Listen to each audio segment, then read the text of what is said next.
yours. My achievement, in fact, for last year was I did a blockchain strategy course at Side Business School. And the reason why I decided to put myself through that was because I became non-exec director of a disruptive digital bank based out of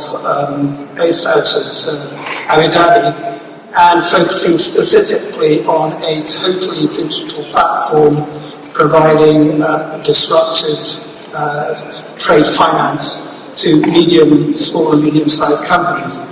And that company, I think, has taught me an awful lot about some of the terminology that Professor McDonald talked about, and also it taught me an awful lot about how technology and digital change is going to change the way that business is done and the way that business conducts itself. I mean, if I give you some statistics, that it was actually 4 years ago, that the value of digital trade, of cross-border data flows, the value of cross-border data flows surpassed that of merchandising trade for the first time in the history of the world. Also, it is estimated that at this present moment in time, the digital economy accounts for 25% of global GDP. And it's estimated that over the next decade, half of the value of the global economy will be created digitally. And what does that mean as far as companies are concerned? In the past, the customer used to value the functionality of the product. Increasingly, the customer is still valuing the functionality, but it is placing much more value on the information and the services and the sensor and the information and the data that comes back.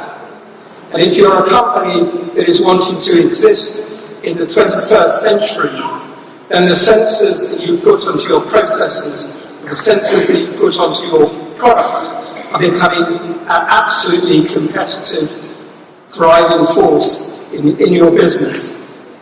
I was reading some research recently that a 737 jet airliner flying across a continent, during that period of time, its sensors will generate 240 terabytes of data, which is then fed into the systems of the company, fed back to the clients, fed back to the customers, to improve the experience that product is giving, both to the company, but also to the users.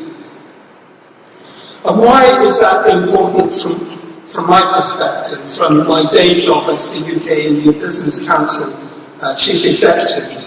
For the simple reason that if companies that I talk to, that I deal with, are going to succeed, then we have to look at intelligent ways in which we're going to change our business. And part and parcel of that is a fundamental belief on my part that collaboration in this specific area of data and artificial intelligence between India and the UK is absolutely paramount. Many companies are now rolling out national plans as to how to put forward a digital strategy. But those strategies tend to be self-serving. They tend to be looking at their own industries or their own strengths.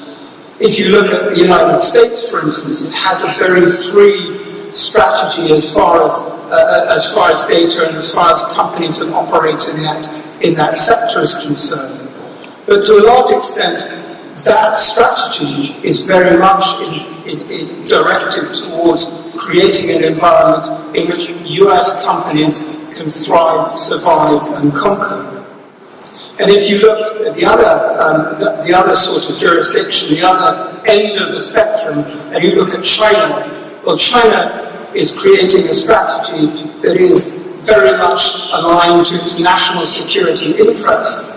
And the issues that we're seeing at the present moment with Huawei, for instance, is part and parcel of a realization that perhaps there is there is an unpleasant side of the Chinese strategy, which is something that we have to be careful about.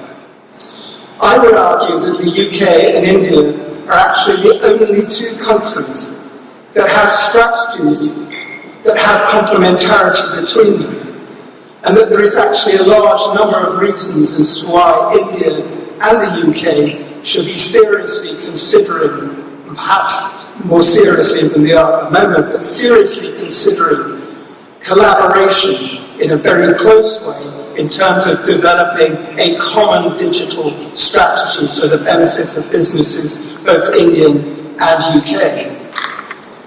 The UK's artificial intelligence pathway is adopting a platform-orientated strategy, which is attracting high quality, and it also takes a more ethical outlook in terms of its processes.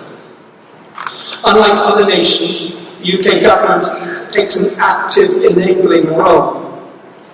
And this unique combination has placed the UK as number one on the Oxford Insights Government Artificial Intelligence Readiness Index. We are recognised, the UK is recognised as being a leader in the development and the resilience of artificial intelligence. And the UK is rolling out a pragmatic and ambitious plan to make the UK the centre of artificial intelligence, and this involves bringing in infrastructure, attracting talent, pioneering regulatory innovation along a five-pronged strategy of people, infrastructure, business environment and places. And the objective, by 2030, the UK hopes that the adoption of AI in the economy, in the UK economy, will contribute some 200 billion or 10% of our GDP on an annual basis. In India, India has come late to the party, but it is rapidly catching up. With Aadhaar and GST, India is becoming one of the most data-rich countries in the world. The spread of online tax filing, social media, e-commerce platforms in India, India is generating huge amounts of resource of data, which gives real power and meaning to the analytics and the meaning of the word big data. India's focus is rightly to focus on this to solve social, economic problems that are very much at play in its domestic market, but also to look outside the world to see how it can commercialise the knowledge and the intelligence that it is gathering. And like the UK, the Indian government is taking an active and enabling role.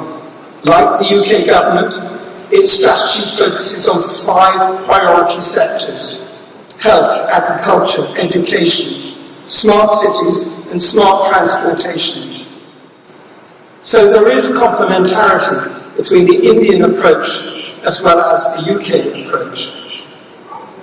And just as the UK is specialising in an ethical approach to artificial intelligence, India's developments also are looking at its potential for social development and inclusive growth. Indeed, India is wanting to use AI to boost its annual growth by 1.3% on an annual basis by the year 2035. Whereas, as I said, whereas the UK is a pioneer in artificial intelligence and artificial intelligence resilience, India has been slow out of the block in terms of realising the potential, but it is growing very fast, it is investing fast, and it is extraordinarily ambitious. Data centre infrastructure is one of the areas that India is focusing on. Indeed, it's got very ambitious targets. You could characterise India as being somewhat like a data garage. That is what their ambition is, to have 40% of the global data centre capacity, ex-China, in India over the coming decade. So time and time again, the UK's data and AI experience, infrastructure and outlook complements India's data wealth and ambition in terms of data infrastructure. AI in the UK needs purpose and data to make it work effectively, and India has that in spades.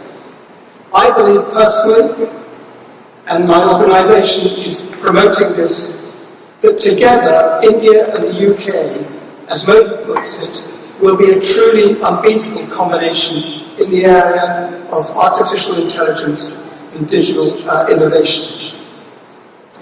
What is absolutely clear is that tech trade, including data, is rapidly emerging as a third pillar of the international trade alongside goods and services. And to harness this, I believe that India and UK's governments and businesses must look beyond the old-fashioned bilateral model that has served us well and instigate new forms of collaboration based on an approach to trade, investment and innovation between our two countries. One of the areas that we are focusing on, and as you've heard from Action Jackson's introduction, is we support the government in the ways that they look at increasing collaboration. I believe that there is a lot of current talk with regard to free trade and free trade agreements between India and the UK. In practice, those will not be completed for many, many years to come. I think that we should be looking and be innovative when we look at artificial intelligence and digital trade, and we should think about it in the context of ease of doing business. And if we look at that, then we can separate out digital collaboration, artificial intelligence collaboration, including cybersecurity and training, from trade and duties and all the difficult things that have to be agreed in a trade agreement. I'm calling for a digital collaboration agreement between UK and India. I will be publishing research calling for that in Delhi at the end of next month, and I hope that you'll join me in supporting that cause. Thank you very much indeed.